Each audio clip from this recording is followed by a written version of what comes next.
બજારમાં મળતી હોય લઈને ખાઈ લેવી. બાકી એની ખેતી કેમ થાય, એમાં કેવું ખાતર જોઈએ, ક્યારે પાણી પાવું જોઈએ, એમાં રહીએ ને તો 75 વર્ષ પૂરા થઈ જાય. ખિસ્સામાં 10 હોય ને ખરેખર ખાવાની ઈચ્છા થઈ હોય બજારમાં મળતી હોય લઈને ખાઈ લેવી એટલે કે વાત પૂરી થઈ. બાકી ખેતી ને ખાતર પાણીની વાત કરીશું તો બહુ મોટું કેટલું કરવું પડે, પણ લોકોને આવું જ શરૂ કરવું. આમાં આમ કેમ ને અહીંયા ફલાણું કેમ. કહેવાનો અર્થ સંશય ભરદ્વાજજીને થયો, પણ ધન્ય છે એ સંશયને જેમાંથી આખી રામકથા સર્જન પામી, જેમાંથી આખી રામાયણ જેવો ગ્રંથ પ્રગટ્યો. માટે કહ્યું બાપજી, નાથ એક સંશય બળ મોરે, કરગત ભેદ તત્વ સબ તોરે. જો ન કહો કહત મોહી લાગત ભય લાજા, જો ન કહો બળ હોઈ અકાજા. જો ન કહું તો મારું અકાર્ય થાય એમ છે. અને એક નીતિ છે બાપજી કે સંતની આગળ છુપાવીએ તો કોઈ દી જ્ઞાન ન થાય. શું લોકોના સૂત્રો હતા આ દેશમાં. સંત કહી અસ નીતિ પ્રભુ, શ્રુતિ પુરાણ મુનિ ગાવ, હોહીન બિમલ વિવેક ઉર, ગુરુ સન કિએ દુરાવ. તમારી આગળ જો છુપાવું ના તો મને કોઈ દિવસ નિર્મળ જ્ઞાન પ્રાપ્ત ન થાય. એટલે ગુસ્સો થાય તોય ભલે, નારાજ થાવ તોય ભલે, જે છે એ રજૂ કરી દો. બોલીએ મહારાજ, શું સંશય છે પૂછો, મને ખ્યાલ હશે તો કોશિશ કરીશ. અને ભરદ્વાજજીએ સંશય રજૂ કર્યો. રામ નામ કર અમિત પ્રભાવા, સંત પુરાણ ઉપનિષદ ગાવા. મહારાજ આજે જ્યાં જોઈએ ત્યાં રામ નામનો ખૂબ પ્રભાવ છે. સંતો પુરાણો ઉપનિષદો બધા જ રામ રામ ગાય. અને મહારાજ મારી શંકા ત્યારે વધારે દ્રઢ બને છે કે બીજા તો ગાય એનો વાંધો નહીં, પણ સંતત જપત શંભુ અવિનાશી. જેનો નાશ હોય એ તો રામ રામ જપે, માની લેવાય કે એનું મોત છે એટલે બોલે. પણ જેનો નાશ નથી એ શું કામ રામ રામ જપે? આપણો તો નાશ છે તોય આપણે બોલતા નથી. નહીતર મરવાનું છે આપણને બધાને ખબર છે. મૃત્યુનું રહસ્ય બધાને એક વસ્તુ ચોક્કસ છે કે જવાનું છે તો 105% વાત. તુલસી કહે ને પોતાના સાહિત્યમાં કે સમજાતું નથી છતાં જીવ રામ ભજતો નથી. કેટલું નક્કી. તુલસીદાસજીએ દલીલો બહુ સરસ કરી. તુલસીદાસજી કહે કોઈ મરી જાય પછી તુલસી કહે મને સમજાતું નથી કે એને નનામીમાં બાંધવામાં શું કામ આવે. એક બુદ્ધિમાન સમાજે વિચારવું જોઈએ, હવે સુધારો કરવો જોઈએ કે માણસને નનામીમાં દોરડાથી બાંધવો શું કામ. પણ સમાજને ખબર છે કે આ પાછો બેઠો ન થાય, આ બેઠો થાય એમાં ફાયદો નથી, એટલે અને આનો કોઈ ભરોસો નહીં ક્યારે ઉભો થાય. એટલા માટે નહીતર મરેલાને બાંધવાની કઈ પડી થોડો જવાનો. સરખી રીતે સુવડાવી દીધો તો ચાલે. બાંધે ત્યારે સાધુઓને બાંધતા નથી, સાધુઓને પાલખીમાં બેસાડે, કારણ કે એનું મૃત્યુ પણ દર્શનીય હોય. સાધુઓને સમાધિ આપે. અમુક સાધુ સંપ્રદાયમાં એવો નિયમ છે, અગ્નિ સંસ્કાર ન કરે, સમાધિ આપે. એના શરીરના છેલ્લા અણુને જમીનના કીડાઓ ખાઈ જાય. અમારા શરીરને છેલ્લો અણુ પણ પરમાત્માએ બનાવેલી સૃષ્ટિના કામમાં આવવો જોઈએ. એને સમાધિમાં એટલા માટે ભંડારી દેવામાં. ત્યારે સંસારીને બાંધવામાં આવે, બેઠો ન થાય એટલા માટે. લોકો કેટલા ડરતા હોય. તુલસીએ ઘણા સુંદર સંશોધનો રજૂ કર્યા. તુલસીદાસજીએ એવું કહેવાય છે આપણે ત્યાં શુકન શાસ્ત્રમાં કે આપણે ક્યાંક જતા હોઈએ ને શબ સામું મળે તો શુકન કહેવાય. એ કેવી વિચિત્ર વાત છે. જીવતો માણસ મળ્યો હોય તો શુકન કહેવાય. નાહી ધોઈને નીકળ્યો છે, કદાચ પૂજા પાઠ કરતો હોય, 5 માળા કરીને નીકળ્યો છે, છતાં એનો શુકન નહીં, મરેલાનું શુકન ગણાય. શબ નીકળે તો શુકન. એની પાછળનો હેતુ એ છે કે હવે આ શુકનવંતો થયો, કારણ કે હવે કોઈ ખોટું કામ આનાથી થવાનું નથી. હવે આ ખોટું બોલવાનું નથી, ખોટું જોવાનું નથી, ખોટું પગલું ભરવાનું નથી, માટે આ શુકનવંતો છે. એના શુકન, આપણા શુકન લેવાય કોઈ તૈયાર નથી. મરેલાનું શુકન આપણા ધર્મગ્રંથોએ નક્કી કર્યું એટલા માટે કે એક વસ્તુ તો ચોક્કસ, હવેથી એના કુકર્મો બંધ થઈ ગયા. એક જે એની ખોટી વૃત્તિઓ ખલાસ થઈ ગઈ, હવે શુકનવંતો થઈ એમાં. કહેવાનો અર્થ સંત પુરુષો, ઉપનિષદો અને ભગવાન શિવ રામ નામનો જપ કર્યા કરે છે. તો મહારાજ મારા મનમાં પ્રશ્ન ઉઠે છે કે રામ કોણ છે? આપ એમ નહીં માનશો યાજ્ઞવલ્કજી કે મને રામની બિલકુલ ખબર નથી. એક રામની મને ખબર છે. એક રામ અવધેશ કુમારા, દશરથજીના પુત્ર રામની મને ખબર છે. 4 ભાઈઓ હતા. એનું ચરિત્ર ખૂબ જ પ્રસિદ્ધ છે. એની પત્નીને રાવણ લઈ ગયો અને એમને ગુસ્સો આવ્યો, સેતુ બાંધીને એમણે રાવણને માર્યો, અને એ બધી કથાની મને ખબર છે યાજ્ઞવલ્ક. પણ મહારાજ મારા મનમાં નક્કી થતું નથી કે દશરથના પુત્ર રામ, એના જ નામનો આ મહિમા સંસારમાં ગવાય છે ને એનું જ નામ શિવ જપે છે, કે શિવ જેના નામનો અને ઉપનિષદો જે નામનો મહિમા ગાય એ રામ તત્વ પણ જુદું અને દશરથના પુત્ર રામ એ પણ જુદા, યા તો બંને એક. આ મારા મગજમાં પ્રભુ સોઈ રામ કે અપર કો જાહી જપત ત્રિપુરારી, સત્યધામ સર્વજ્ઞ તુમ કહું વિવેક વિચારી. મહારાજ મને ખાતરી છે, આપના ઉપર પૂર્ણ વિશ્વાસ છે કે આપ જે કહેશો એ બિલકુલ ન્યાયી અને યોગ્ય હશે. તો મને સમજાવો, દશરથના પુત્ર રામ એ જ ઉપનિષદના રામ, એ જ સંતો અને મહાત્માઓ નામ જપ કરે એ રામ, કે પછી રામ તત્વ જુદું અને દશરથના પુત્ર પણ જુદા, યા તો એ બંને એક જ છે? આ મારી જે દુવિધા છે, આ મારા મનમાં જે અસમંજસતા છે એને આપ તોડો. તુલસીદાસજી કહે, ભરદ્વાજજીએ પ્રશ્ન રજૂ કર્યો. શરૂઆતમાં તો એમ લખ્યું, જીનહી રામ પદ અતિ અનુરાગા, જે વ્યક્તિને રામ ઉપર અત્યંત પ્રેમ હતો એ માણસ એવો પ્રશ્ન પૂછે છે કે રામ કોણ? કદાચ તુલસીદાસજી કહે, આ સંતે સમાજની માન્યતાનું પ્રતિનિધિત્વ કર્યું છે. ભરદ્વાજજી સમાજના વિચારોનું એક રૂપક બતાવે છે કે લોકોને રામ નક્કી નથી થતો. આપણા માનસમાં રામ નક્કી નથી થતું. અનેક રીતે રામને લોકો જુએ છે. જનકની સભામાં જયારે રામજી ગયા ત્યારે બધાએ રામને જુદા જુદા જોયા. કોઈએ કંઈક જોયા, કોઈએ કંઈક જોયા. ઝાંકી રહી ભાવના જૈસી. સમાજમાં પણ રામનું દર્શન, કોઈ એને મહામાનવ કહે છે, કોઈ એને બ્રહ્મ કહે છે, કોઈ એને દશરથના એક મહાન શુરવીર પુત્ર ગણે છે, કોઈ વળી કંઈ કહે છે. જુદી જુદી રીત આજે પણ લોકો રામને એ રીતે જુએ છે. તો રામ કોણ એ મને સમજાવો. મોટી મુશ્કેલી જે છે કે આપણે ત્યાં રામ નક્કી નથી થતો. પૂર્ણ વિશ્વાસથી લોકોને બ્રહ્મ તત્વ શું એ નક્કી નથી થતું આપણા જીવનમાં. એ કરુણા છે. અને એનું એક જ કારણ કે મૂળ વસ્તુ આપણે હજી પકડી શક્યા નથી. મૂળ પકડાઈ જાય ને તો તુરત જ બધું પકડાવવામાં. મેં વાંચ્યું, સ્વામી રામતીર્થ લાહોરમાં ફરતા હતા અને એક બાળક રડતું હતું. સ્વામીજી તો મસ્ત માણસ, એને એમ થયું કે બાળક રડે એમાં એને કંઈક લાગ્યું કે આમાં કંઈક નીકળશે, એટલે ઉભા રહી ગયા. બાળક ખૂબ રડે. સ્વામીજી વિચાર કરે આટલું બધું રડે જ છતાં એના માતા પિતા કેમ કોઈ આવતા નથી. એમાં એનો પિતાજી ઘરમાંથી બહાર નીકળ્યો. બપોરનો સમય હતો. એના પિતાજીએ બાળકનો હાથ પકડીને પૂછ્યું, બેટા કેમ રડે? અજ્ઞાન બાળક. હવે બાળક રડતો તો એનું કારણ એ હતું, એને એનો પડછાયો પકડવો હતો. તડકામાં પડછાયો પકડે છે, બાળકને પડછાયો પકડવો. હવે જેટલું દોડે એટલો પડછાયો આગળ દોડે, પડછાયો પકડાય નહીં. અને હવે અજ્ઞાન બાળક કેમ સમજે પડછાયો હાથમાં ન આવે? એના પિતા બાળકને પૂછે, શું છે? બોલે, બાપુજી પડછાયો પકડાતો. એના બાપુજી કહે, પણ પડછાયો થોડો પકડાય બેટા. એનો પિતા હારી ગયો અને બાળકે રુદન ચાલુ રાખ્યું. સ્વામીજી જોઈ રહ્યા. થોડી વારમાં એની માતા બહાર આવી.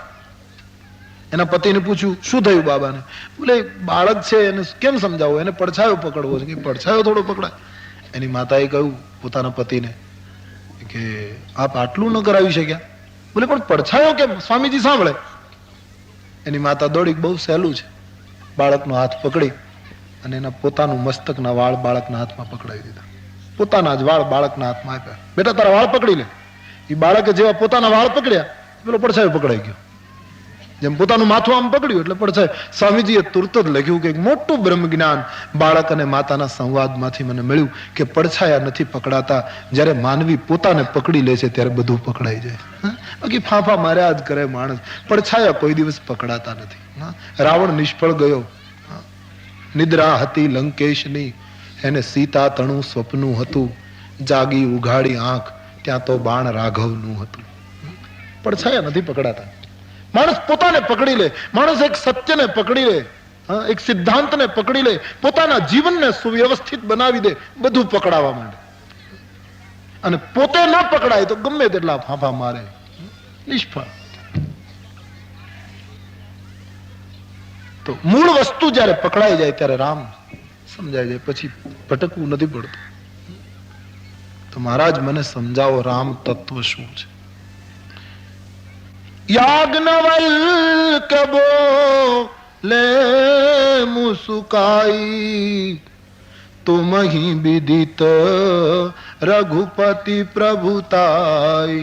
ભરદ્વાજજીનો પ્રશ્ન સાંભળી યાજ્ઞવલ્કજી હસ્યા કે મહારાજ, હું સમજી ગયો, આપ રામ પ્રેમી છો, આપના હૃદયમાં રામ કથા સાંભળવાની જિજ્ઞાસા ઉઠી છે, એટલે મૂઢ માણસના જેવો જાણી જોઈને આપે પ્રશ્ન કર્યો. બાકી રામચરિત્રના આપ પૂરા જ્ઞાતા છે. રામ પ્રભુતાનો આપને પૂરો પરિચય છે મહારાજ.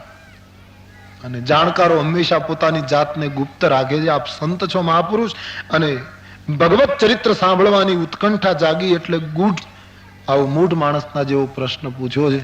પણ તમારા જેવા શ્રોતા મળતા હોય તો યાજ્ઞવલ્કજી કહે, ભરદ્વાજજી હું કથા કહીશ. યાજ્ઞવલ્કજી બેસી ગયા. ભરદ્વાજજી શ્રોતાના રૂપમાં બેસી ગયા અને રામ કોણ એ પ્રશ્નમાંથી યાજ્ઞવલ્કજીના આગળ કથાનો પ્રારંભ કરાયો છે. કથા સાંભળવા માટે અજ્ઞાનતા દાખવેલી, મંગલાચરણ કર્યું. જાજા શ્રોતાઓ તુલસીદાસજીએ બતાવ્યા નથી આ સભામાં. ખાલી એક જ ભરદ્વાજજી બેઠા અક્ષયવટની છાયામાં, અને યાજ્ઞવલ્કજીએ કથા શરૂ કરી. તો ત્રિવેણીનો કિનારો, એ સાધના વાળું સ્થાન, આટલા વર્ષો સુધી અનેક મહાત્માઓ ત્યાં આવતા રહે, એ ચરણરજ સંતોની પડી હશે, અને એ ભૂમિમાં કેટલી સુંદર કથા સુંદર વાતાવરણમાં શરૂ થઈ હશે કે તુલસીદાસજી એની પૂર્ણાહુતિ રામાયણમાં બતાવતા નથી. કાગભૂષણજીએ પૂરું કર્યું, શિવજીએ પૂરું કર્યું, પોતે પણ પૂરું કર્યું, પણ યાજ્ઞવલ્કે રામાયણની પૂર્ણાહુતિ કરી અને ભરદ્વાજજી પછી ઊભા થયા અને યાજ્ઞવલ્કને રજા આપી નહીં. એ કથા હજુ ચાલે છે. રામ ઉપાસકોમાં એવો મત છે કે પ્રયાગની ભૂમિ ઉપર હજુ પણ ભરદ્વાજજીની આગળ યાજ્ઞવલ્ક કથા કહે છે. અધિકારી શ્રોતાઓ સાંભળી શકે એવી મત છે મહાત્માઓ, માન્યતા. જેમ વ્રજભૂમિમાં આજે પણ વ્રત થાય છે, અધિકારી વૈષ્ણવો જુએ છે, હજી પણ રાસ રચાય. એમાં શું ખોટું? સાચી વાત, હજી કથા ચાલે. પણ મારા ને તમારા કાન એટલા બધા આવે, બીજું સાંભળવા ટેવાઈ ગયા છે કે યાજ્ઞવલ્કની ભાષા કેમ સમજી શકાય. તો યાજ્ઞવલ્કે શાંત વાતાવરણમાં કથા શરૂ કરી. એક જ માણસ કથા સાંભળે, અને છતાં કથા એવી સરસ થઈ કે હજી પૂરી નથી થઈ. એટલે એના ઉપરથી હંમેશા સૂત્રના રૂપમાં કહી શકાય કે કથામાં માણસો કેટલા એ મહત્વનું નહીં, કથામાં એકાગ્રતા કેટલી, એકતા કેટલી. શ્રોતા વક્તા જ્ઞાન નિધિ, કથા રામ કી ગૂઢ. કારણ કે શ્રોતા ને વક્તા એક ન બને, કાં તો આ તો વિષય જ ગૂઢ છે. તુલસી કહે આમાં તો કેટલા ફણગા નીકળશે. શ્રોતા અને વક્તા જયારે એક બને, એકાગ્રતા સદાય, એ જ મહત્વનું છે ભાઈ. આજે સંખ્યા ઘણી થાય છે કથામાં, એકાગ્રતા પ્રમાણમાં એટલી તો નહીં જેટલી આપણા ઋષિઓના કાળમાં દેખાય છે. એટલે આજે તો ખોટું એક દર્શન થઈ ગયું ને, એ તો લોક માનસ છે. બહુ માણસો થાય એટલે લોકો એમ કે ઓહો કથા તો હદ થઈ ગઈ, કેટલા માણસો, હૈયે હૈયું દળાય છે, એવું લોકો બોલે. સારી વાત છે, વધારે લોકો સાંભળે એમ ઈચ્છીએ, આટલા કાને ભગવાનનું નામ જાય, એ સારી વાત છે. પણ બહુ માણસો ભેગા થયા એથી કરીને કથાનું માપદંડ ન કરી શકાય. કથામાં તો એક હોય તો જામે કથા,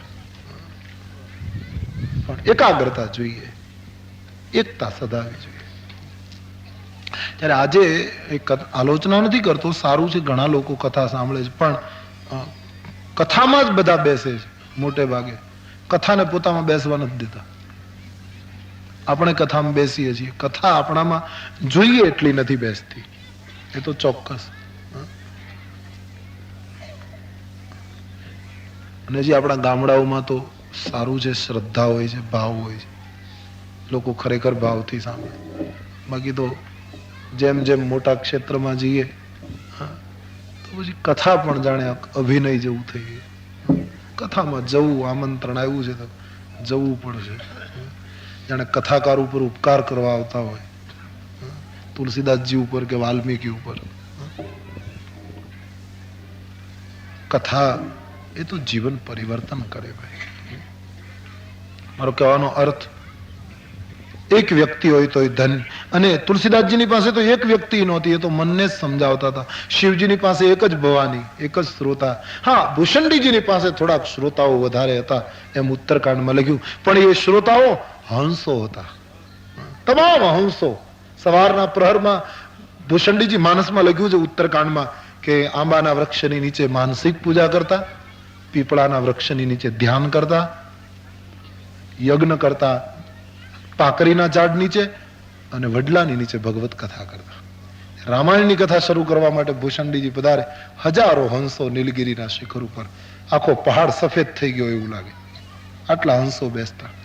અને એ હંસો જે આ કથા સાંભળતા હશે. અને શિવજીએ ભવાનીને પોતાનો સ્વાનુભવ કહ્યો કે દક્ષના યજ્ઞમાં દેવી બળી ગયા ત્યાર પછી મને ક્યાંય ગમતું નહોતું, એકલું ક્યાંય ગમતું નહોતું. ફરતો ફરતો ઉત્તર પ્રદેશમાં એ નીલગિરીના શિખર ઉપર ચડ્યો તો એક સરોવર હતું. સ્નાન કરીને આમ જોયું તો આખો પહાડ આમ સફેદ કેમ છે. જેમ જેમ નજીક ગયો તો વડલાની નીચે એક વેદિકા ઉપર એક કાક પંખી બેઠો હતો, અને એની સામે હજારો હંસો બેઠા હતા. રામકથાનો આરંભ થતો હતો. દેવી, મને એમ લાગ્યું કે હું જઈશ તો મને જોઈને ભૂષંડીજી સ્વાગતમાં પડશે તો કથામાં વિક્ષેપ થશે, કોઈને ખબર ન પડે એમ હંસનું રૂપ લઈ અને સૌથી છેલ્લે બેસીને મેં ભૂષંડીની પાસે આખી રામકથા સાંભળી. તબ કછુ કાલ મરાલ તનુ ધરી તહ કિન્હ નિવાસ. દેવી, ત્યાં તો હંસ થઈને જ રહેવાતું હતું, બીજા રૂપમાં ત્યાં રહી શકાતું નહોતું. હંસનું રૂપ લઈને હું બેઠો અને વર્ષો સુધી મેં એની કથા સાંભળી છે. ત્યાં સંખ્યા વધારે, પણ એ તો હંસો બેઠેલા, જીવન મુક્ત જીવો બધા બેઠેલા. એટલે વાત એ છે આપણી કે કથામાં એકાગ્રતા, ભલે જેટલો સમય મળે, કલાક, 2 કલાક, અડધી કલાક, જેટલો મળે, પણ કથા એ કંઈક છે એમ માનીને એકાગ્રતાથી માણસ એને જો જીવનમાં લે તો વધારે અસરકારક સાબિત થાય. બાકી તો કથાનું આપણે ત્યાં નથી કથા કે બિરબલ અકબરના દરબારમાં પેલો ઈરાનથી શિલ્પીકાર આવેલો, પછી 3 પૂતળી મૂકી. અકબરે કહ્યું કે આની કિંમત શું? કે એકની 1000 રૂપિયા, બીજાની 100 રૂપિયા, ત્રીજીની 1101. બોલે પણ બિરબલને કહ્યું અકબરે કે આ માપો, આમાં કઈ ફેરફાર છે? બોલે એક જ સરખી. પથ્થરમાં ફેરફાર છે કે નહીં? પથ્થરે એક સરખો, રંગ પણ એક સરખો, બનાવનારો એક, બધું બરાબર, છતાં કિંમતમાં આટલો બધો ફેર કેમ? એકની 1000, એકની 100, એકની 1. પેલા ઈરાનથી આવેલા શિલ્પીકારે કહ્યું અકબરને, તમે ખરીદી લો તો પછી હું એનો ભેદ બતાવું. ખરીદી લીધી. જળ મંગાવ્યું, પાણી. 1000 રૂપિયાની કિંમતની જે પૂતળી હતી એના કાનમાં પાણી રેડ્યું તો અંદર ઉતરી ગયું, બહાર ન નીકળ્યું. કહ્યું આની 1000 કિંમત. બીજી પૂતળી હતી, એના કાનમાં પાણી રેડ્યું તો મુખમાંથી નીકળી ગયું, 100 રૂપિયા. ત્રીજી પૂતળી હતી, એના કાનમાં પાણી રેડ્યું, બીજા કાનમાંથી નીકળી ગયું, 1 રૂપિયો. કહ્યું આ એનો ભેદ છે. આપણામાં પણ મોટે ભાગે આવો ભેદ જણાય. અમુક માણસો, અમુક એટલે આપણે બધા એમાં આવીએ, મોટા ભાગના લોકો કથા સાંભળે, બીજા કાનમાંથી નીકળી જતી હોય તો આપણી કિંમત કેટલી આપણે નક્કી કરવાનું. અને ઘણા લોકો કથા સાંભળ્યા પછી મુખમાંથી નીકળી વખાણ જ કર્યા કરે કથાના. ઓહો, શું વ્યવસ્થા, શું મંડપ, 2 મહિનાથી તો સાફસૂફ કરતા હતા, આવી જ વાતો કર્યા કરે. કથામાં શું આવ્યું એ કઈ નહીં, કેટલી મહેનત, કથા કઈ, બેસવાની જગ્યાએ બહુ સરસ, કોઈને કોઈ આડું આવે નહીં, પવન આવ્યા કરે, બધું આવું જ બોલ્યા કરે, મોઢામાંથી કથા કાઢી નાખે. ધન્ય છે એવા શ્રોતાઓને કે સાંભળ્યા પછી કથા અંદર વહી ગઈ, ઓતપ્રોત થઈ ગઈ. ભરદ્વાજજી લીન થઈ જાય છે પછી યાજ્ઞવલ્ક એને બોલાવી શકતા નથી. બાલકાંડના અમુક પ્રસંગ સુધી મુનીશ કહીને સંબોધન કર્યું, ભરદ્વાજ નામ લઈને સંબોધન કર્યું, પણ કથા કહેતા કહેતા વક્તાને ખબર પડી કે આ શ્રોતા એટલો બધો ડૂબ્યો છે કે હવે આને હું ભરદ્વાજ કહીશ તો ધ્યાન ભંગ થશે, આ તો સમાધિમાં લીન થતો જાય, બોલાવી શકતા નથી ઉત્તરકાંડ સુધી. એમને કથા ચાલુ રહી. આપણે એવી રીતનું કંઈક કરીએ, કહેવાનો અર્થ એક જ શ્રોતા ભરદ્વાજ છતાં આટલી સુંદર કથા યાજ્ઞવલ્કે કહી કે હજી પૂરી થતી નથી. કથાનો પ્રારંભ પ્રયાગમાં શરૂ થયો. 2 ચોપાઈમાં યાજ્ઞવલ્કજીએ રામાયણનું મહાત્મય ગાયું કે રામ કથા શશિ કિરણ સમાના સંત ચકોર કરહી તેહી પાના મહામોહ મહિષેશ વિશાલા અને રામ કથા કલિકાલી કરાલા. હે ભરદ્વાજજી, મોહ એ મહિષાસુર રાક્ષસ છે અને રામની કથા એ કાલિકાનું સ્વરૂપ છે, મોહને મારી નાખશે. રામની કથા એ ચંદ્રની કિરણ છે અને ચંદ્રની કિરણ ચકોરને અતિ પ્રિય લાગે એમ સંત રૂપી ચકોરોને રામ કથા એ ચંદ્રના કિરણ જેવી પ્રિય લાગે. 2 ચોપાઈમાં મહત્વ. રામ કથા એ મોહને મારે છે. સાચી વાત. એક વખત માણસ શાંતિથી સાંભળી લે, યા તો વાંચી લે, યા તો કોઈ સંતની પાસે બેસીને સમજી લે ને આખી રામાયણની કથા, પછી મોહ ન રહે, સંશય ન રહે, રહેતો જ નથી. પછી પ્રશ્ન એકવાર શાંતિથી પહેલા પ્રશ્નો ન કરે, પહેલા સાંભળી લે, એકવાર પૂરેપૂરું સાંભળી લે અને પછી પ્રશ્ન કરશો ને તો એ તમારી જિજ્ઞાસા ગણાશે. પેલા વાંચ્યું ન હોય, સાંભળ્યું ન હોય, સીધે સીધા પ્રશ્નો, એ તો હોશિયારી છે, એ તો ચતુરાઈનો દેખાવ છે. ભૂષણજીને પાસે કથા સાંભળવા ગરુડજીને મોકલ્યા. શંકર ભગવાને ખાસ સૂચના આપેલી કે ગરુડ કથામાં વિક્ષેપ ન કરશો, તમે પંખીના રાજા છો એટલે એમ નહીં માનશો કે હું મોટો છું, જ્યાં જગ્યા મળે ત્યાં કથા સાંભળવા બેસી જજો અને એકવાર પ્રેમથી કથા સાંભળી લો, પછી તમારા મનમાં જે સંશય હોય તે પૂછજો. ગરુડને મોકલ્યા. પણ ભૂષણજીના દર્શન, એના આશ્રમના દર્શન કે એના મુખની વાણી સાંભળવાની તો બહુ દૂરની વાત હતી. પણ તુલસીદાસજીએ લખ્યું એના પર્વત એના આશ્રમથી 4 ગાવ દૂર હતા અને 4 ગાવના પ્રદેશમાં પગ મૂક્યો ત્યાં સંશયો ખલાસ થઈ ગયા. હજી તો સંતને જોયા નથી, એની વાણી સાંભળી નથી, આશ્રમના દર્શન કર્યા નથી, 1 યોજનમાં જ્યાં પગ મૂક્યો ત્યાં સંશય. જતા રહેત જ જયારે એનું સ્વાગત થયું ત્યારે પોતે પહેલા જ બોલ્યા કે હું જેટલા માટે આવ્યો હતો એ બધાનું સમાધાન થઈ ગયું. અને પછી આખી રામકથા જયારે ભૂષણજીએ કહી,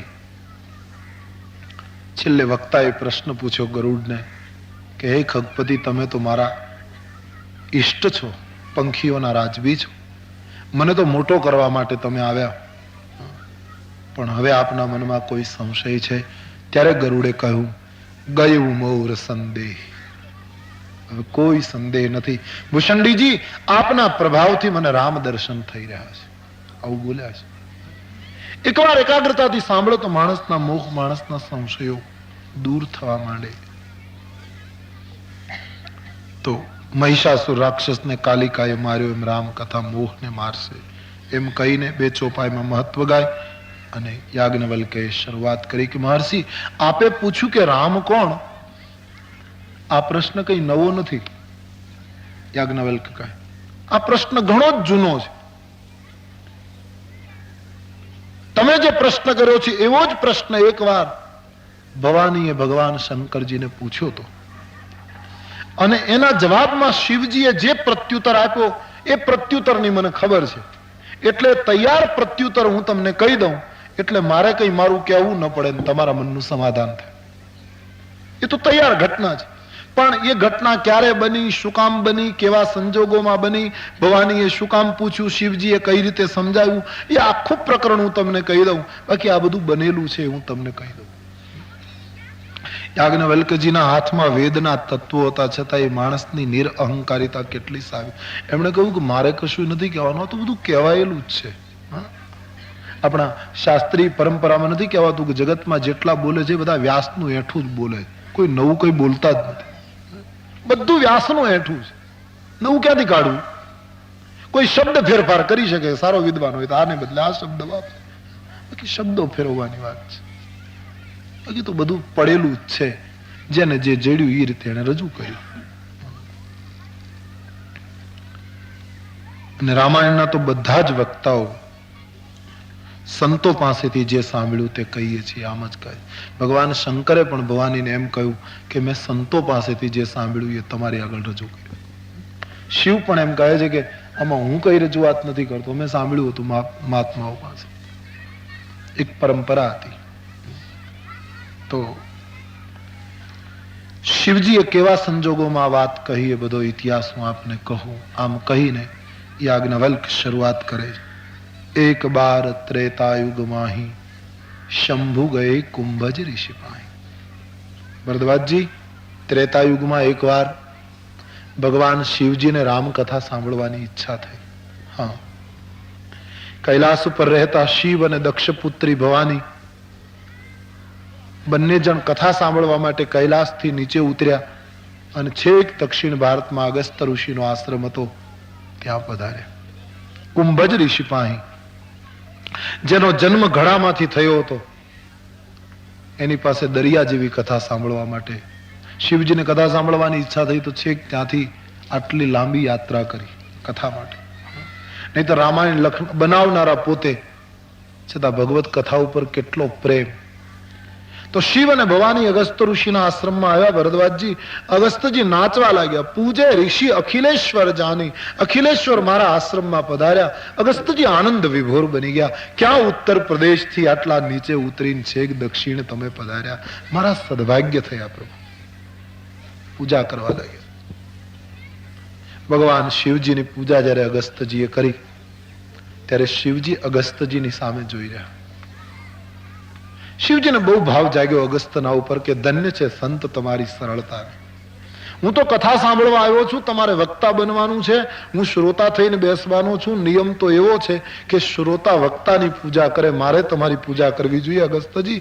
એને બદલે તમે વક્તા હોવા છતાં શ્રોતાની પૂજા કરો છો, માટે તમારી સરળતા અને ધન્ય છે. વાત એ સાચી. નિયમ શ્રોતા વક્તાની પૂજા કરે એ છે, પણ રામાયણમાં વક્તા શ્રોતાની પૂજા કરે. રામાયણ તો ખરેખર ઉલટું ઉપડે છે, ખરેખર ક્રાંતિ કરી છે રામાયણ. નહીતર હું હંમેશા કહું કે રામાયણની કથા પૂરી થાય એટલે એક શિષ્ટાચાર કે શ્રોતાઓ તરફથી આભાર દર્શન થાય વક્તા કે સમય નહોતો તો આપણને કાઢી આપ્યો ને આપણા ઉપર ખૂબ એ જે નક્કી થયેલું બોલવાનું હોય એ હંમેશા એક પરંપરા, એક શિષ્ટાચાર કરવું જોઈએ, એક વિવેક.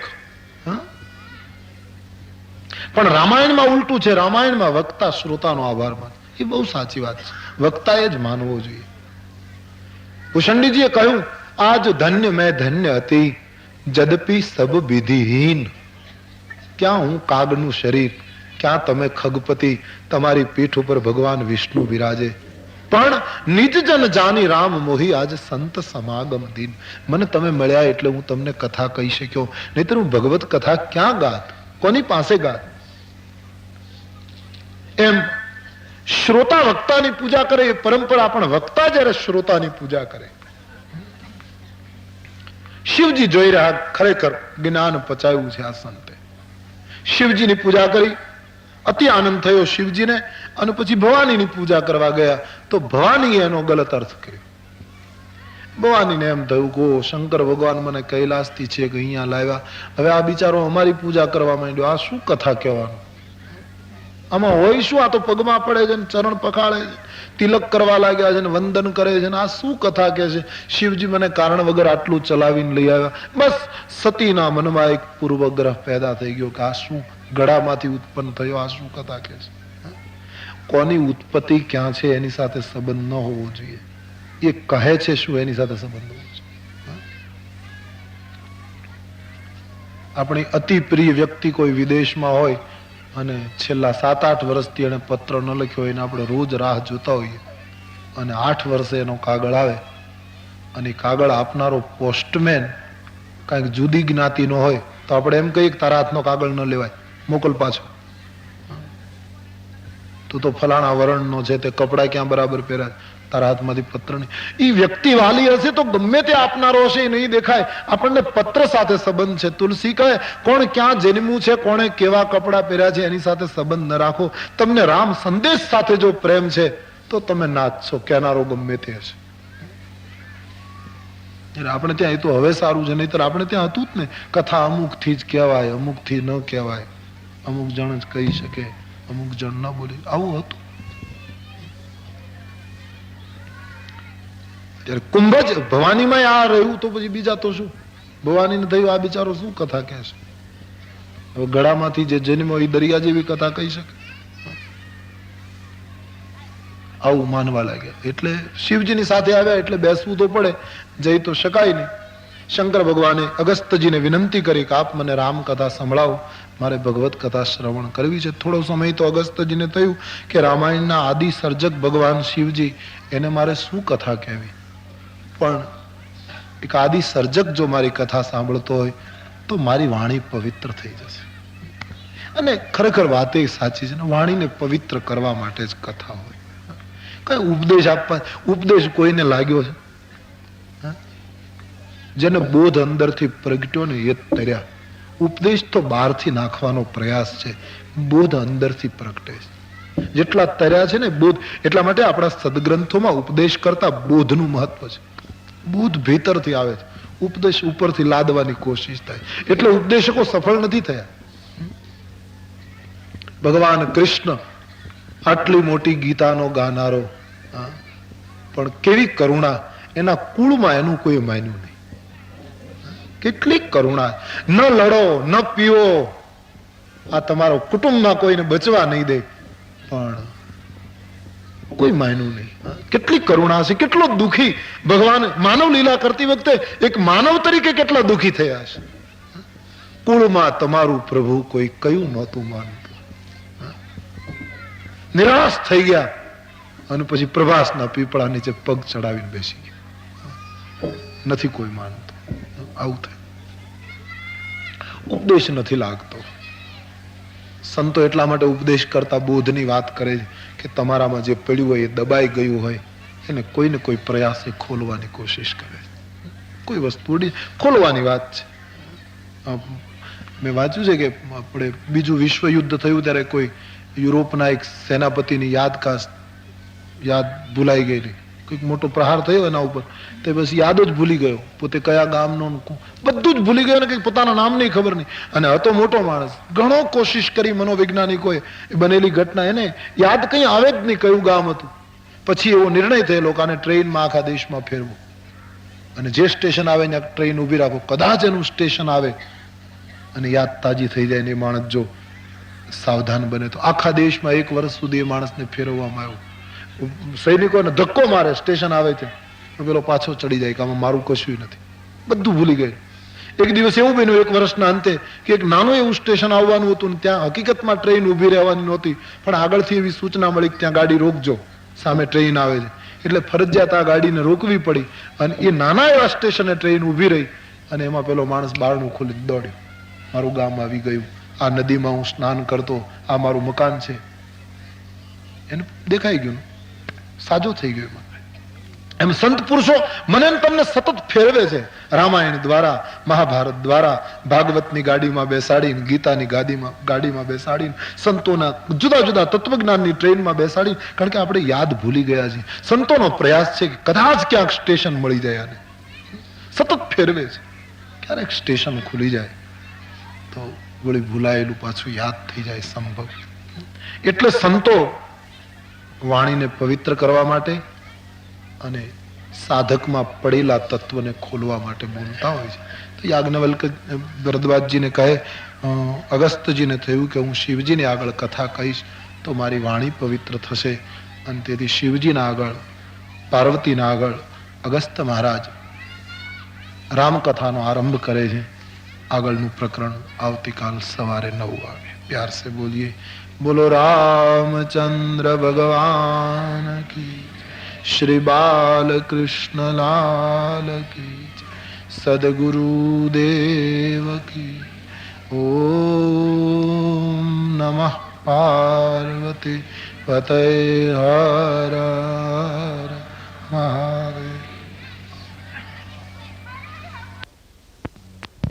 પતય હર હર મહાદેવ. શ્રી રામ જય જય રામ. શ્રી રામ જય જય રામ.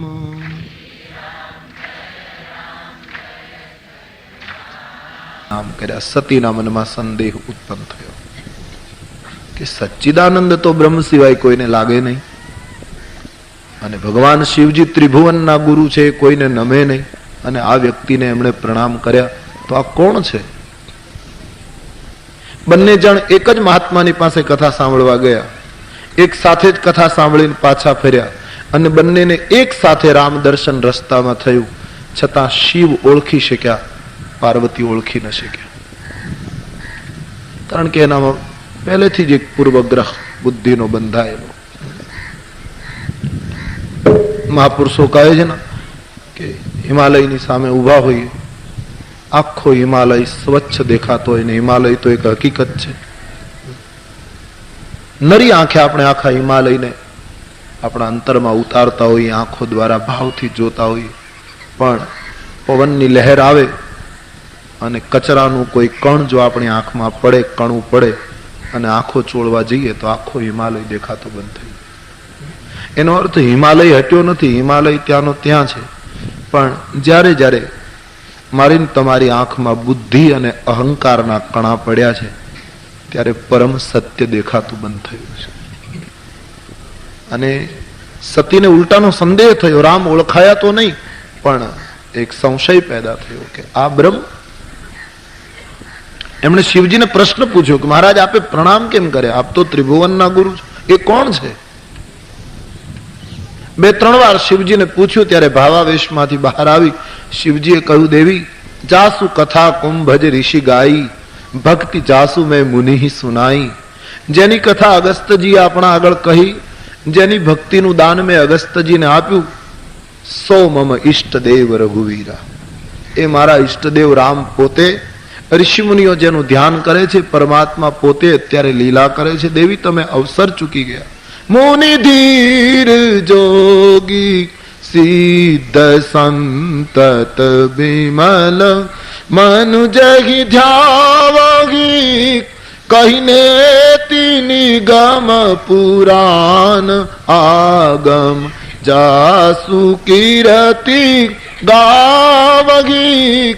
સોઈ રામ વ્યાપક બ્રહ્મ ભુવન નિકાય પતિ માયાધની, અવતારે આપને ભગત હિત નિજ તંત્ર નીત રઘુકુલ મની. મુનિ ધીર જોગી સિદ્ધ સંતત વિમલ મનુ જય ધ્યાવગી.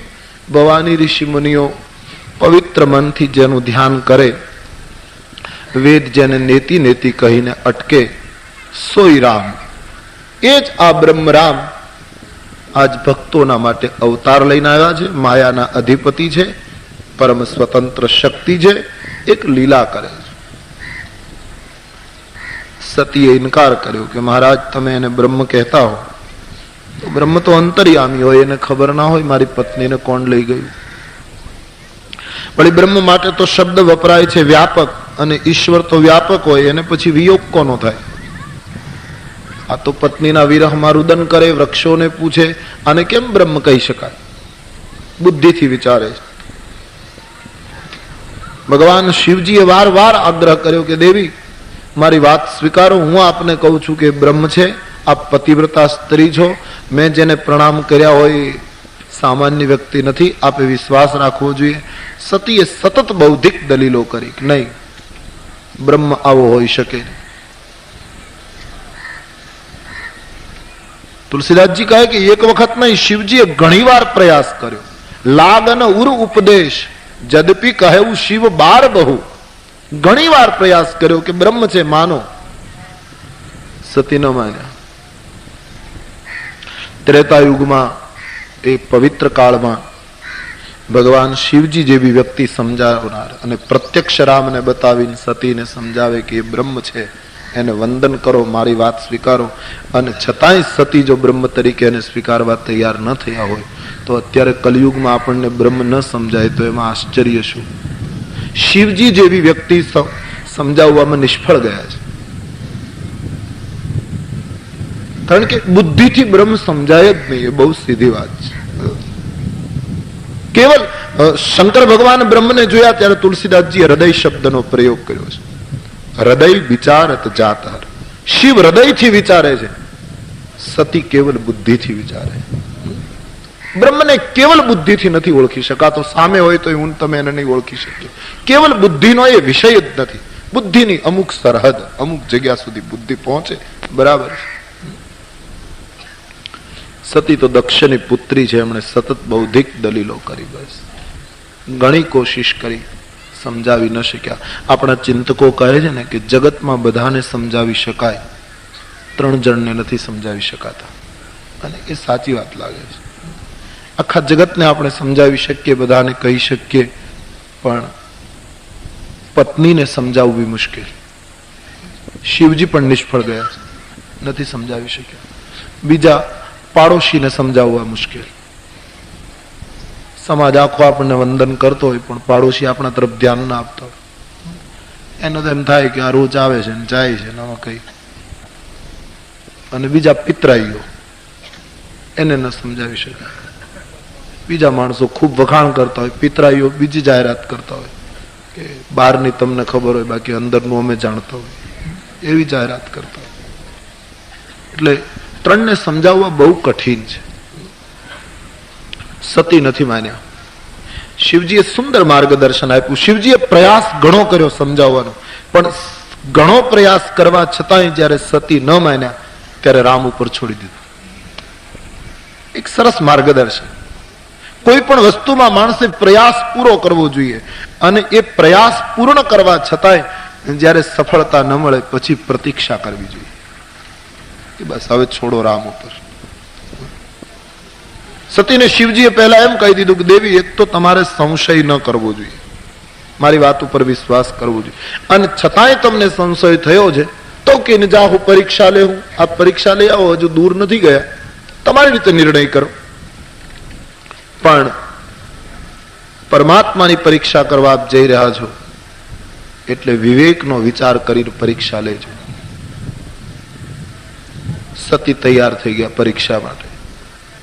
ભગવાન શંકર ભગવાને વિચાર્યું કે મારા કહેવાથી જેનો સંશય ન દૂર થાય, આમાં કંઈક રામજીની જ ઈચ્છા લાગે છે, અને તેથી બધી જ ચિંતા છોડી હવે પ્રતીક્ષા કરવા માટે બેસી ગયા.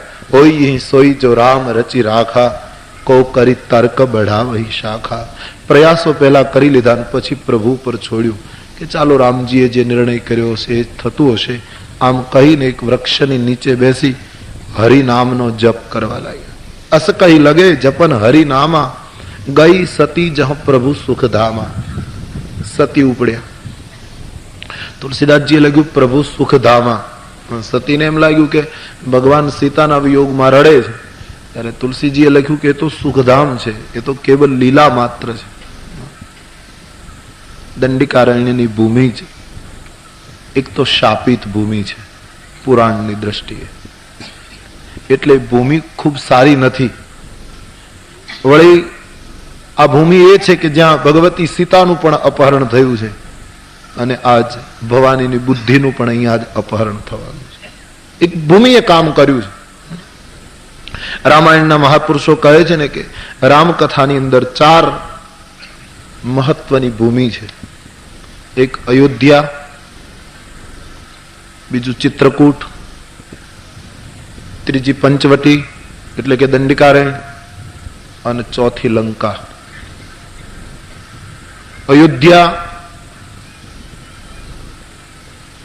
એ મહાપુરુષોની દ્રષ્ટિએ બુદ્ધિની ભૂમિ છે. ચિત્રકૂટ એ ચિત્તની ભૂમિ છે. પંચવટી એ મનની ભૂમિ છે, અને લંકા એ અહંકારની ભૂમિ છે. દરેક જગ્યાએ રામનું રૂપ જુદું જુદું દેખાય છે રામાયણના. પ્રસંગો દ્વારા. અયોધ્યામાં રામજીને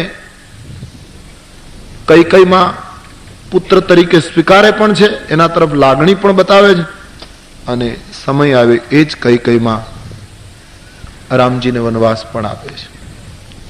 એટલે તુલસીદાસજી એમ કહેવા માંગે છે કે બુદ્ધિમાં ભગવાનનો થોડો ઘણો સ્વીકાર પણ થાય છે, અને વળી પાછું એવું લાગે એટલે બુદ્ધિ પાછો અસ્વીકાર પણ કરી દે છે. પૂર્ણ રીતે બ્રહ્મને બુદ્ધિ પકડી શકતી નથી, અને તે અયોધ્યામાં દેખાયું. બ્રહ્મનો પૂર્ણ સાક્ષાત્કાર તો તુલસીદાસજીએ ચિત્રકૂટમાં જ બતાવ્યો છે, જે ભરત અને રામની ભેટ છે. ચિત્તની પ્રદેશમાં જ પ્રભુનો પૂર્ણ સાક્ષાત્કાર એ તો પતંજલિથી લઈને અષ્ટાવક્રથી લઈને બધાએ સ્વીકારેલું સૂત્ર છે. રામ કથા મંદાકિની ચિત્રકૂટ ચિત્ત ચારુ. ચિત્રકૂટ એ ચિત્તનો પ્રદેશ, ત્યાં પ્રભુનો પૂર્ણ સાક્ષાત્કાર થાય. અને પંચવટી એ મનનો પ્રદેશ, ત્યારે મન તો પૂર્ણ રીતે કબૂલ થતું જ નથી. ચંચલમ હિ મનઃ કૃષ્ણ. પંચવટીમાં શૂર્પણખા આવેલી, રામના દર્શન પણ એમણે કરેલા. રામને જોઈને એમ કહેતી હતી કે જગતમાં તારા જેવો કોઈ પુરુષ જ છે નહીં, એવું બોલેલી. અને છતાં પાછી તુરત જ બીજું જ નિવેદન ફેરવી નાખ્યું કે તમને જોયા પછી મારું કંઈક મન માન્યું છે. પેલા કહે જગતમાં તારા જેવો કોઈ પુરુષ છે જ નહીં, અને છતાં મારું મન કંઈક માન્યું છે. એટલે કે મન પૂર્ણ રીતે કબૂલ કરવા તૈયાર નથી. અને લંકાની ભૂમિમાં તો અહંકારની જ ભૂમિ છે, ત્યાં તો ઈશ્વરની સત્તાને સ્વીકારતા નથી કોઈ.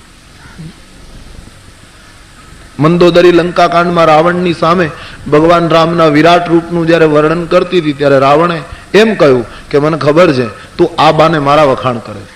રાવણ એવું અર્થ કરતો. મંદોદરી રાવણને એમ કહે કે પદ પાતાલ શીશ અજધામા અપર લોક અંગન વિશ્રામા. રામ એ છે જેના પગ પાતાળમાં છે, મસ્તક બ્રહ્મલોકમાં છે. એ રામની વાત કરું તો રાવણ એનો અર્થ એવો કરે કે મને ખબર છે તું મારી પત્ની છે, આડકતરી રીતે તું બધા વખાણ મારા કરે. જ્યાં બ્રહ્મની સત્તાનો જ બિલકુલ અસ્વીકાર કરવામાં આવેલો, પોતાની જાતને જ મહત્વ આપવામાં આવેલું, એ અહંકારની ભૂમિ. તો આ ભૂમિનો પણ થોડોક પ્રભાવ હતો, શાપિત ભૂમિ પંચવટીની.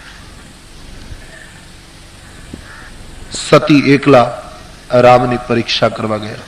સતીએ જો આટલું કામ કર્યું હોત કે હું શિવજીને સાથે લઈને જાઉં, એમ કહ્યું હોત કે તમે મારી સાથે આવો, દૂર ઉભા રહેજો, હું મારી રીતે પરીક્ષા કરું, તો તકલીફ ન થાય. પણ બુદ્ધિના ઘમંડમાં સતી એકલા ગયા. તુલસીદાસજીની દ્રષ્ટિએ આપણે ગઈકાલે પણ જોયું કે ભવાની એ શ્રદ્ધા છે, ભગવાન શિવજી વિશ્વાસ છે. શ્રદ્ધાએ એકલા ન ભટકાય, એમણે વિશ્વાસને સાથે રાખવો જોઈએ. જ્યારે જ્યારે માનવીની શ્રદ્ધા વિશ્વાસને છોડીને એકલી ફરી છે, ત્યારે એ શ્રદ્ધાએ સહન કરવું પડ્યું છે. એકલા ગયા. મનમાં ખૂબ વિચાર કર્યો કઈ રીતે પરીક્ષા કરું. અંતે નિર્ણય કર્યો કે સીતાનું રૂપ લઉં. જો બ્રહ્મ હશે તો મને ઓળખી જશે કે આ કઈ સીતા નથી, ભવાની છે. અને સામાન્ય માણસ હશે તો પત્નીના વિયોગમાં રડે છે, એટલે મારો હાથ પકડશે ને કહેશે કે તમે ક્યાં હતા. એટલે સીતાનું રૂપ ધારણ કરી ભવાની રામજીની સન્મુખ ચાલ્યા. રામ અને લખન બંને ચાલ્યા. હવે રામજી તો નીચે જોઈને ચાલે છે, એટલે એને ખબર નથી કે સામે કોણ. લક્ષ્મણજી ચારે બાજુ રામના રક્ષણ માટે જોતા જોતા ચાલે. એનો ખ્યાલ આવ્યો કે જગદંબા ભવાની સીતાનું રૂપ લઈને આવે. લક્ષ્મણજી ઓળખી ગયા, પણ બોલે નહીં કછું અતિ ગંભીરા. નહીતર લક્ષ્મણજી તો બહુ ઉગ્ર પાત્ર ગણાય છે. જનક જેવા વિદ્વાનની સામે બોલનારા મહાપુરુષ, પરશુરામ જેવા પુરુષાર્થીની સામે દલીલો કરનાર, અહીંયા બિલકુલ શાંત થઈ ગયા, સાવ ગંભીર, કંઈ બોલ્યા જ નહીં. એમને વિચાર આવ્યો હશે કે ભગવાન અત્યારે લીલા કરે છે, અને ભગવાનની લીલામાં કદાચ એકાદો પ્રવેશ આવો નક્કી થયેલો છે કે સતીએ સીતાનું રૂપ લઈને આવું અને હું બોલું અને કદાચ એનો પ્રસંગ બગડે. એના કરતા અત્યારે મારે કંઈ બોલવાનું ભાગમાં નથી. હું ખાલી પાછળ પાછળ જે ચાલુ છું એ જ બરાબર, કંઈ બોલ્યા નહીં. ભગવાન રામજી આગળ ચાલતા હતા. ભવાની સીતાજીના રૂપમાં સન્મુખ આવ્યા. યાજ્ઞવલ્કજીએ ભરદ્વાજજીને કહ્યું. રામજીએ ત્યાં જોયું તો ઓળખી ગયા. ગોસ્વામીજી કહે હાથ જોડીને ભગવાન રામજીએ સૌ પ્રથમ પ્રણામ કર્યા. જોરી પાની પ્રભુ કિનઃ પ્રણામ. એ પ્રણામ કર્યા એમાં ભવાની એ સમજી જવું જોઈતું તું કા મને ઓળખી ગયા. કારણ કે ભગવાન ઈશારો કરે છે કે તમે સીતા હોત ને તો મારે પ્રણામ ન કરવા પડત. આપે મને પ્રણામ કર્યા, પણ હું આપને પ્રણામ કરું છું, આપ માતા છો. અથવા તો આપ પરીક્ષા કરવા આવ્યા છો, અને પરીક્ષા કરવા આવે એ ગુરુ કહેવાય. જેની પરીક્ષા થવાની હોય એ વિદ્યાર્થી કહેવાય. અને ગુરુ આવે ત્યારે, શિક્ષક આવે ત્યારે વિદ્યાર્થી એને વંદન કરવા જોઈએ. એ પરંપરા પણ ભગવાન રામે સાચવી. જોરી પાની પ્રભુ કિન્હ પ્રણામું, પિતુ સમેત કહેવું નિજ નામું. પણ સવાલ એ ઉઠ્યો રામજીને કે સંબોધન શું કરું? માતાજી પધારો એમ કહું કે સીતાજી પધારો એમ કહું? છે સીતાનું રૂપ અને હકીકતમાં માં છે. સીતાજી કહું તો પણ તકલીફ, માતાજી કહું તો પણ તકલીફ. અને તેથી ભગવાન રામે ત્રીજો જ પ્રયોગ કર્યો. ન સીતા કહ્યા, ન માતા કહ્યા, ધીમે રહીને કહ્યું, મારા પિતાજી શિવ ક્યાં છે? તમે એકલા કેમ? શંકરજીને પિતા કહ્યા એટલે એના અંદર બધો ખુલાસો આવી ગયો. સતી સમજી ગયા કે મને ઓળખી ગયા. બિપિન એક વ્યંગ કર્યો રામજીએ. બિપિન અકેલી ફિરહી કેહી હેતુ. હે જગદંબા, આ જંગલમાં એકલા કેમ ફરો? આ એ જંગલ છે જ્યાં સીતા એકલા પડ્યા તો એનું પણ અપહરણ થઈ ગયું. અને આ એ જ જંગલ છે જ્યાં તમે શિવને છોડીને આવ્યા અને તમારી બુદ્ધિમાં પેલું થયું છે. આ જંગલમાં એકલું ફરાય નહીં ભવાની. આપ એકલા કેમ છો? ભગવાન શિવ ક્યાં છે? ઓળખી ગયા. સતી દોડ્યા, પાછા ભાગ્યા. એને ખાતરી થઈ ગઈ કે બ્રહ્મ છે. ભગવાન રામ હસતા હસતા લક્ષ્મણની સામે જુએ કે લખન, માયાની કેટલી પ્રબળતા છે. બહુ સરસ તુલસીદાસજીની વાત છે. માયાની અતિ પ્રબળતા છે. તુલસીદાસજી તો કબૂલ, કારણ કે શરણાગતિના સિદ્ધાંત પર રહે છે ને, એટલે એ તો કબૂલ જ કરે છે કે પરમાત્માની માયાથી મુક્તિ પરમાત્માની કૃપા વગર શક્ય નથી. દેવી યેશામ ગુણમયી મમ માયા દુરત્યયા. ભગવાન શ્રી કૃષ્ણએ સ્વયં કહ્યું છે કે હું ધારું તો જ છોડાવી શકું. પ્રયાસ કરવાનો, પુરુષાર્થ પૂરો કરવાનો, અને પછી કૃપા થાય છે. કૃપા સાધ્ય છે, પુરુષાર્થ પૂરો કરી લેવાનો. સતી ભાગ્યા. ભગવાન રામે પોતાનું ઐશ્વર્ય બતાવ્યું. જ્યાં જોઈએ ત્યાં રામ હી રામ દેખાવા લાગ્યા. વ્યાપક સ્વરૂપ બતાવ્યું. હું વનવાસી નથી, હું તો સર્વોચ્ચ શક્તિ છું એમ ભગવાને પોતાનું દર્શન કરાવ્યું. સતીએ ચારે બાજુ રામ દર્શન કરતા આંખો બંધ કરીને બેસી ગયા. થોડી વાર પછી આંખો ખોલી એટલે કછું ન દીખત દક્ષ કુમારી. કઈ જોયું નહીં. આટલું બધું જોવા છતાં કઈ જોયું નહીં. ચારે બાજુ રામ હી રામના દર્શન થયા છતાંય સતીને કઈ દેખાયું નહીં. એ કરુણા હતી. પણ ચારે બાજુ રામનો અનુભવ કરી અને શિવજીની પાસે જતા હતા ત્યારે તુલસીદાસજીએ લખ્યું, હૃદયમાં સંતાપ હતો કે હું શિવને પ્રત્યુત્તર શું આપીશ. એક ચિંતા, સંતાપ, વેદના લઈને ગયા. હવે આખો સિદ્ધાંત ખોટો પડી જાય. બધા જ શાસ્ત્રો અને રામાયણમાં પણ આ પ્રસંગની સાથે બીજા પ્રસંગોને મેળવીએ તો તુરત જ વિરોધ થાય કે રામ દર્શન માણસ કરે પછી તો એને શાંતિ મળવી જોઈએ. ભવાનીને સંતાપ કેમ મળે? એ તો એકવાર રામ સુધી માણસ પહોંચી ગયો કોઈ પણ રીતે તો પછી તો શાંતિ થઈ જવી જોઈએ. છતાં સતીને વેદના કેમ થઈ? અરણ્યકાંડમાં લખ્યું, રામજીના દર્શન કરતા માણસ રામના દર્શન કરે તો માણસની કામના ખલાસ થાય. ત્યારે અરણ્યકાંડમાં જ પ્રસંગ છે કે રામના દર્શન કર્યા પછી શૂર્પણખાનો કામ વધ્યો. બડી વિચિત્ર વાત લાગે. રામ દર્શન પછી માણસ નિષ્કામ થઈ જાય, એને બદલે શૂર્પણખામાં કામ પ્રગટ્યો. એને લગ્ન કરવાની વાત કરી. રામ દર્શન પછી વેદના સમાપ્ત થાય, એને બદલે સતીનો સંતાપ વધ્યો. તો દર્શનમાં કઈક મુશ્કેલી છે કે સિદ્ધાંત ખોટો છે? શું સમજવું? સૂત્ર એમ કહે કે પારસમણી લોખંડને અડે તો લોખંડ સોનું થવું જ જોઈએ, અને પારસમણીના સ્પર્શથી લોખંડ સોનું ન થાય તો કાં પારસમણી પારસમણી નથી, અને કાં તો કંઈક સમજણમાં ફેર છે. રામ દર્શન પછી નિષ્કામતા પ્રગટ થવી જોઈએ, અને ન થાય તો કંઈક બંને બાજુએ કંઈક મુશ્કેલી છે. એક સંત નદીને કિનારે સ્નાન કરતા હતા. એક વેપારી આવ્યો. એ વેપારી એમ કહેવાય છે મોટો તેલનો વેપારી હતો, અને છેલ્લા 6 મહિનાથી તેલમાં કંઈક ખોટ આવેલી તો ગોડાઉનમાં તેલના મોટા મોટા લોખંડના ટાંકા પડેલા ખાલી, અને ખૂબ અસફળ થયેલો વેપારી તેથી સંતના દર્શન કરવા આવ્યો. મહાત્માને જોઈને પગે લાગ્યો. નિરાશ વદન જોઈને સંતને ખબર પડી ગઈ કે આને કઈક તકલીફ છે. બાપજીની પાછળ પાછળ ગયો પર્ણકુટી. સંતે પૂછ્યું, કેમ ભાઈ આપ ઉદાસ કેમ માલુમ પડો, કઈ તકલીફ છે? બોલે, બાપજી 6 મહિનાથી ધંધો બેસી ગયો છે, તેલનો મોટો વ્યવસાય, અને ખૂબ જ તકલીફમાં છું. સાધુને દયા આવી ગઈ. કુટિયાના માં એક ચબરખી, એક કંઈક કપડું હતું ને એમાં એક કંઈક બાંધેલું, એ છોડીને વેપારીના હાથમાં આપીને કહ્યું, લો તમારા ગોડાઉનમાં લોખંડની તેલની ટાંકીઓ છે ને, ખાલી છે ને, બસ આ પારસમણી અંદર નાખજો, મારી પાસે મને મળેલો છે ગુરુ કૃપાથી, મારે તો શું કામનો પારસમણી, તમે લોખંડની ટાંકીમાં નાખજો તો બધું સોનું થઈ જાય, એટલે તમારો પ્રશ્ન હલ થઈ ગયો. વેપારી નાચવા લાગ્યો. તો બધી જે લોખંડને અડાડીશ તે બધું સોનું થઈ જશે ને હવે વેપાર કરવાનો કોઈ પ્રશ્ન જ નહીં. પ્રભુની કૃપા થઈ. એ પારસમણી લઈને ઘરે આવ્યો. લોખંડની ટાંકી હતી, એના ઉપર એકાદી નાની નિસરણી લઈને અડધી ટાંકીએ પહોંચ્યો. એટલી નિસરણી હતી, ત્યાં ચડીને ઉપર છેક ન પહોંચી શક્યો ટાંકીના મુખ સુધી. હાથ લંબાવીને એમણે પારસમણી ટાંકી અંદર નાખ્યો. પછી રાહ જોઈને ઉભો કે ટાંકી સોનું ક્યારે થાય, પણ સોનું થયું નહીં. પારસમણીનો સંગ થાય તો સોનું થવું જ જોઈએ, ન થયું. 5 મિનિટ 10 મિનિટ 2-3 કલાક ઉભો રહ્યો, પણ સોનું થયું જ નહીં. માણસ વિચાર કરવા લાગ્યો કે આ મહાત્માએ મને છેતર્યો કે શું થયું. સીધો પાછો મહાત્મા પાસે. બાપજી, જગત તો છેતરે, પણ આપ સંત થઈને મને છેતર્યો. આશ્વાસન આપવું હતું તો બીજી રીતે આપવું હતું, આમાં તો હું વધારે દુઃખી થાવ એવું આપે કર્યું. બોલે, શું થયું? કહે, લોખંડની ટાંકીમાં પારસમણી નાખ્યો છતાં સોનું તો ન થયું. બોલે, બને નહીં, શક્ય જ નથી. એ બોલે, મેં નાખ્યો છે છતાં મને બતાવ. સંત એની સાથે ગયા. કઈ ટાંકીમાં નાખ્યો? બોલે, આ પહેલી ટાંકી.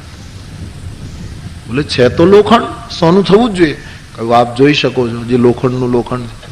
બોલે, એક મોટી નિસરણી લાવો. મોટી નિસરણી લાવ્યો.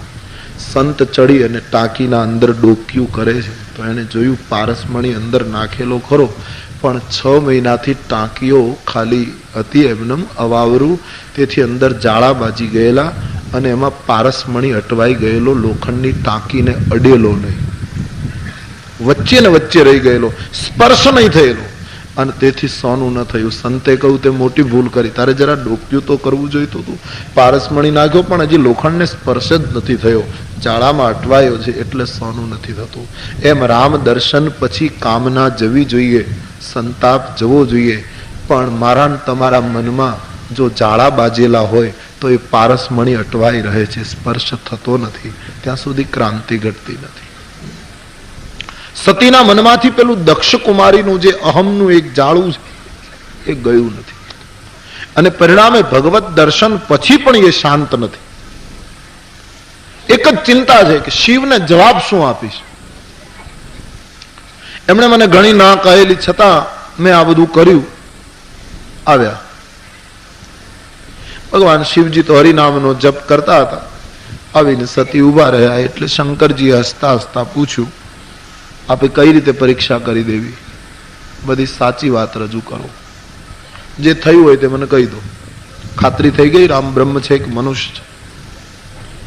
સતીને થયું કે જો હું એમ કહીશ કે મેં સીતાનું રૂપ લીધું તો શિવજી કદાચ નારાજ થશે, અને તેથી સતી ખોટું બોલ્યા. એક ભૂલ કેટલી ભૂલો કરાવે.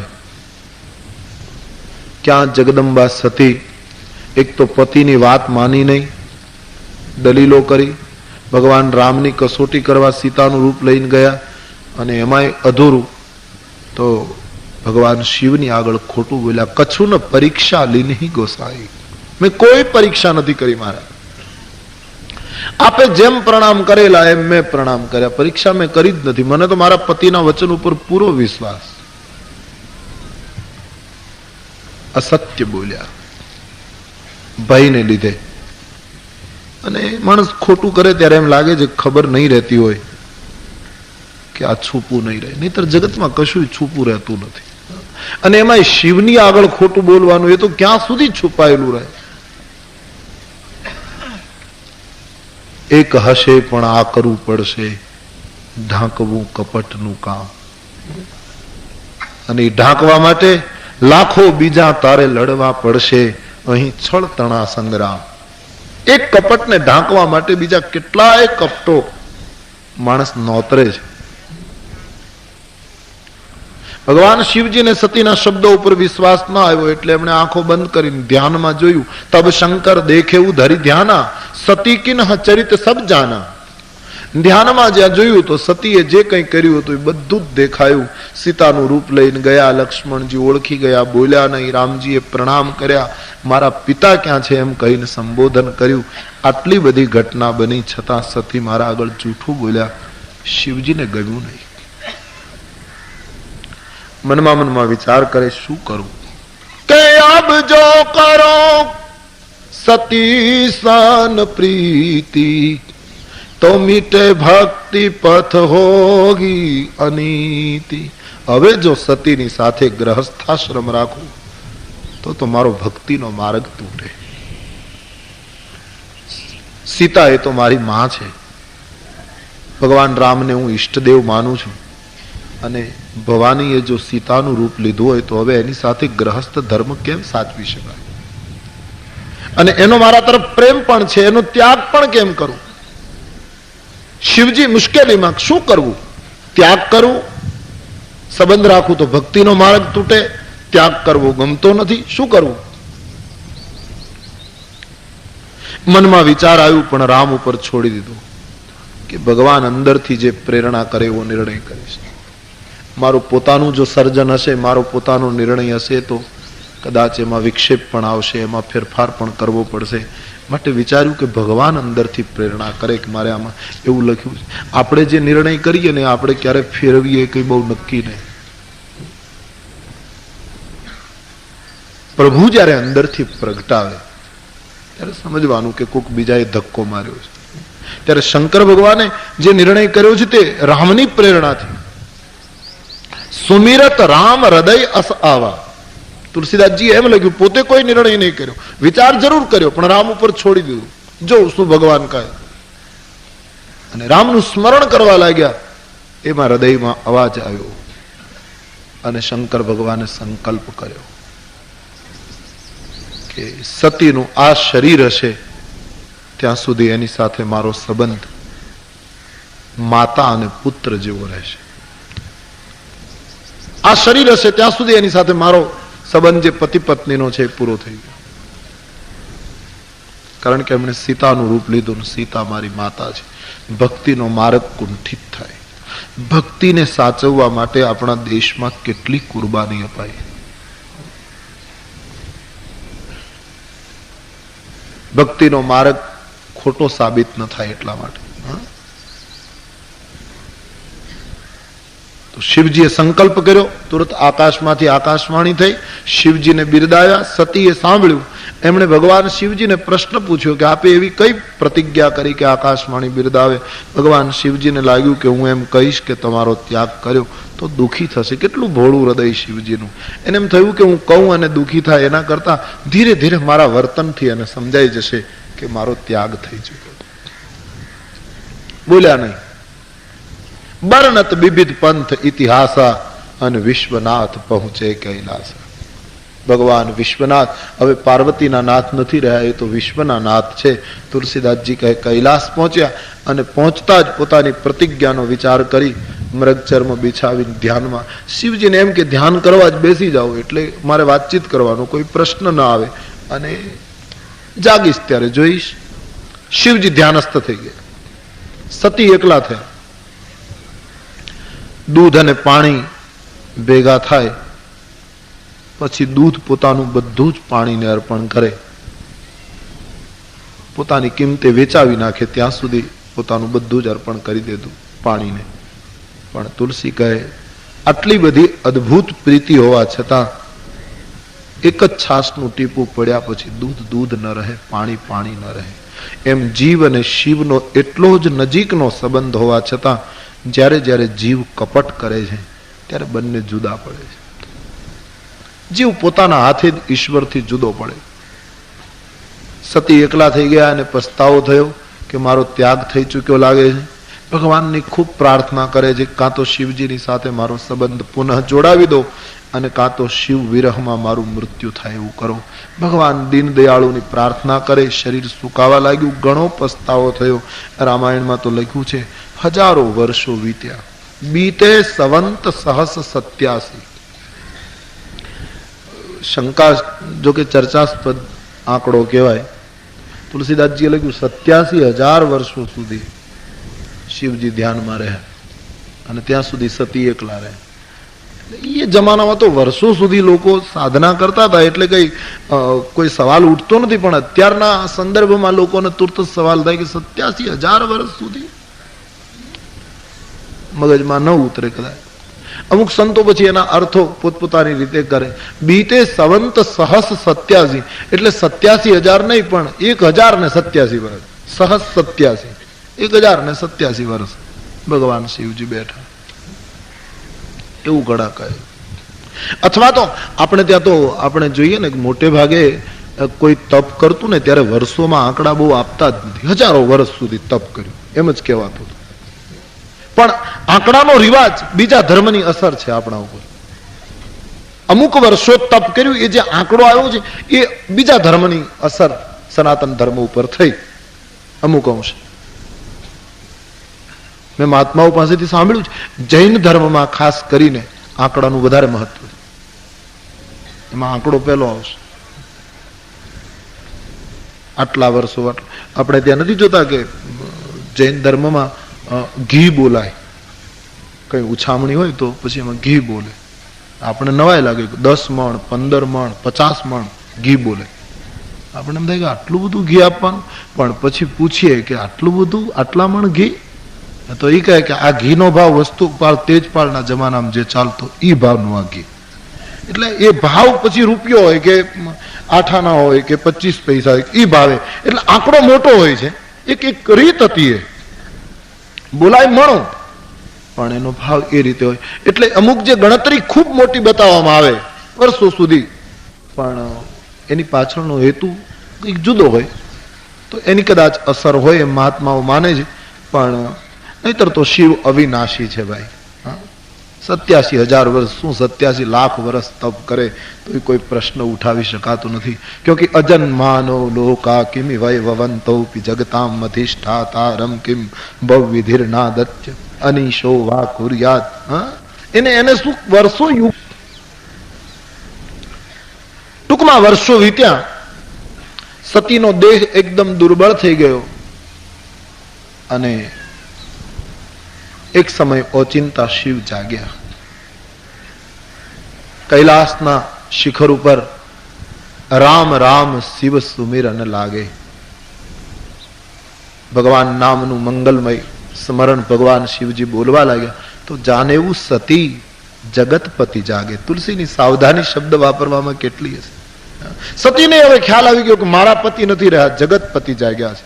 હવે પાર્વતી પતિનો સંબંધ તૂટ્યો છે. સતીએ જોયું કે ભગવાન જાગ્યા લાગે છે, એકદમ ગયા. શરીર દુર્બળ થઈ ગયેલું. શિવજીએ ભવાનીને આવતા જોઈને સન્મુખ શંકર આસન દિનહા, પ્રતિજ્ઞા પ્રમાણે આસન સામે આપ્યું. આદર કેટલો આપ્યો છે. ત્યાગ કર્યો છે બરાબર, પણ હૃદયથી એના તરફ કોઈ દુર્ભાવ નથી, કોઈ કુભાવ નથી. આદર આપીને સન્મુખ બેસ. શિવ તત્વ જેવું છે. એ ક્રોધ કરીને કદાચ કોઈ નિર્ણય કરી લે, બાકી પછી એના મનમાં કશું નથી રહેતું. સતી સામે બેઠા. શિવજીને દયા આવી ગઈ. એનું સુકાઈ ગયેલું શરીર જોયું. શિવજીને થયું ભૂલ કરી, પરિણામે મેં ત્યાગ કર્યો. કેટલું દુઃખ છે એમને. શું કરું? ભાવ જાગ્યો છે. ઈશ્વરની મહાનતા જે છે, જ્યારે જ્યારે કોઈ ભૂલ કરે છે ત્યારે પ્રભુ થોડીક સજા કરે છે, પણ એની કરુણા એમને બની રહે છે. કુંભાર માટલું ઘડતો હોય કાચી માટીનું, આપણે જોઈએ કે થોડુંક માટલું વાંકું ચૂકું થયું હોય, વિકૃત હોય તો એના ઉપર એક ટાપલી મારતો હોય છે. જોતા એમ વિચાર આવે કે આમ એક તો કાચી માટીનું આ માટલું છે ને એમાં પેલો ઉપરથી ફટકારે તો વધારે બગડી જવા સંભવ. એવું બને, વધારે મરાઈ ગયું હોય તો ઘાટ બગડી જવા સંભવ. કાચી માટી ઉપર એ મારતો હોય પણ આપણને ખ્યાલ ન હોય એમ કુંભારનો બીજો હાથ માટલાની અંદર હોય. એને માટલાને બરાબર આધાર આપ્યો હોય અંદરથી. એ હાથ દેખાતો નથી, ઉપરથી મારતો હોય છે, બીજા હાથથી આધાર આપે. એમ પ્રભુ જ્યારે જગતમાં જીવ ભૂલ કરે છે ત્યારે ઉપરથી થોડુંક ટાપલું મારે છે, પણ નીચેથી કૃપાનો હાથ એમને રાખી દે છે, તૂટવા નથી દેતો. પ્રભુ સતત કાળજી લે છે જીવની કે આ વિકૃત ન થઈ જાય. થોડોક ફેર પડે એટલે થોડોક સુધારો કરવા માટે પહેલું કરે. શિવજી મહારાજ સતી ઉપર ખૂબ જ કરુણા વરસાવે છે. એવું લાગે એને એમ થયું કે બીજી તો હવે મારાથી વાત થશે નહીં, ગ્રસ્તાશ્રમના સંબંધ પૂરો થઈ ચૂક્યો છે. એટલે લગે કહન કછુ કથા રસાલા, ભગવાનની કથા કહેવા લાગ્યા. સતીને રસ પડે એવી કથાઓ કહેવા લાગ્યા. શિવજીને એમ કે અગસ્ત્યની કથા તો ન સાંભળી, કદાચ મારી કથામાં રસ પડે અને એમનું દુઃખ ઓછું થાય. એ જ્યાં કથા શરૂ કરી ત્યાં એક ઘટના બની. દક્ષ પ્રજેશ ભયઉ તેહી કાલા. મહારાજ દક્ષ પ્રજાપતિને તમામ દેવતાઓમાં પ્રજાપતિ નાયકની પદવી અર્પણ થઈ. દક્ષ એટલે શિવજીના સસરા, ભવાનીના પિતા. બ્રહ્માજીને એમ લાગ્યું કે દક્ષ દરેક રીતે લાયક છે, એટલે પ્રજાપતિ નાયકની પદવી એમને અર્પણ કરી. અને આટલું મોટું પદ દક્ષને મળ્યું એટલે દક્ષે નિર્ણય કર્યો કે લાવ એક યજ્ઞ કરું. અને એ યજ્ઞમાં બ્રહ્મા વિષ્ણુ પ્રવેશ કરીએ ત્યારે ઉભા કેટલા થયા એ ન દેખાય, એમાં બેઠા કેટલા રહ્યા એ પહેલા દેખાય. આ એક સ્વભાવ છે માનવીનો. નહીતર તો આટલા બધા દેવતા ઉભા થયા, એમાં કદાચ શિવ ન ઉભા થયા, અને એ પણ કઈ જાણી જોઈને ન ઉભા થવું એવું કોઈ ઈરાદો નહોતો. ધ્યાનમાં બેઠા હતા, સાધન સ્મરણમાં હતા, તો કદાચ ન ઉભા થયા. તેથી શું ખોટું લગાવવું? પણ દક્ષના મનમાં ત્યારથી એક ખટકો કે શિવે ઉભા થઈને મારું હું જોઈ લઈશ. એ ત્યારથી વિચારતા હતા ક્યારે અવસર મળે. અને જ્યાં પ્રજાપતિ નાયકની પદવી મળી એટલે નિર્ણય કર્યો કે એક યજ્ઞ કરવું અને એમાં બધાને બોલાવવું. પણ શિવને નિમંત્રણ ના આપવું, બ્રહ્માને નિમંત્રણ ના આપવું, એનું ક્યાંય ભાગ ન રાખવું. મોટો યજ્ઞનું આયોજન. યજ્ઞની પાછળનો હેતુ કેવલ શિવ અપમાન કરવાનો. સત્કાર્ય ઘણું મોટું, પણ હેતુ બિલકુલ અશુદ્ધ. ત્યારે હેતુ અશુદ્ધ હોય તો એનો શું અર્થ? જો આપને આ વિડિયો ગમ્યો હોય તો મુકેશ ગાબાની ઓફિશિયલ YouTube ચેનલને લાઈક કરો, શેર કરો અને સબસ્ક્રાઇબ કરો.